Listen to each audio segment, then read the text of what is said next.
Hey friends, Dr. Dave here with USU Extension. I hope you're doing well. Summer's kind of winding down and kiddos get ready to head back to school. I thought today's Tuesday 2-minute tip on habits and routines and schedules and all that would be very timely as we get ready to head back to schools.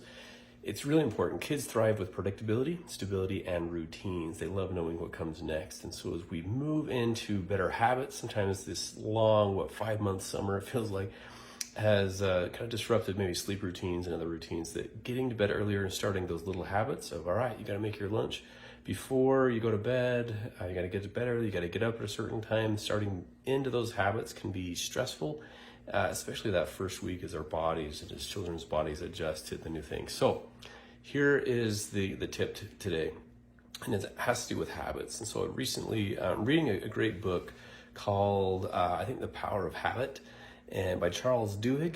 And anyway, he talks about what he calls a keystone habit. Now, a keystone habit is one habit, kind of like a big one, that has this ripple effect upon other habits. For example, so he shares some research, and specifically one example that I remember him sharing is a woman who wanted to quit smoking. So what does she do?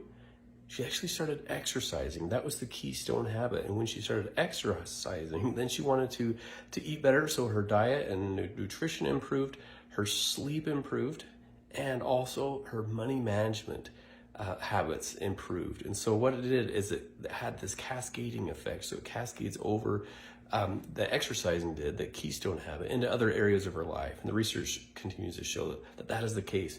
In fact, exercise is a great keystone habit for many people. What it does is it leads to less stress. You don't crave the sugars and that kind of stuff as much, so your diet improves.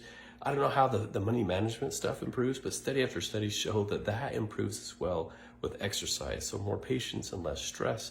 We feel better, we do better, and it leads to other areas of happiness in our lives. And so another great book called The Atomic Habit, and I'll put some links down to these books as well. These are great books to just understand really about routines and what happens with habits and how we build habits, and some things that we can do to overcome bad habits as well. So that's the 2-minute tip, and it's really find your keystone habit. Look for the keystone habit, and that's the one that can affect all these other things or be the one that's preventing you. So if you're trying to make some changes and perhaps you're not exercising, that could be the keystone habit that is keeping you back. And so another huge plug for exercise, getting outdoors, getting the exercise, the heart rate going, the breath, the blood flowing through your body does so much for you. It even improves your finances. So pretty amazing. So that's all for now. I'm Dr. Dave with Utah State, sharing tips to make life great.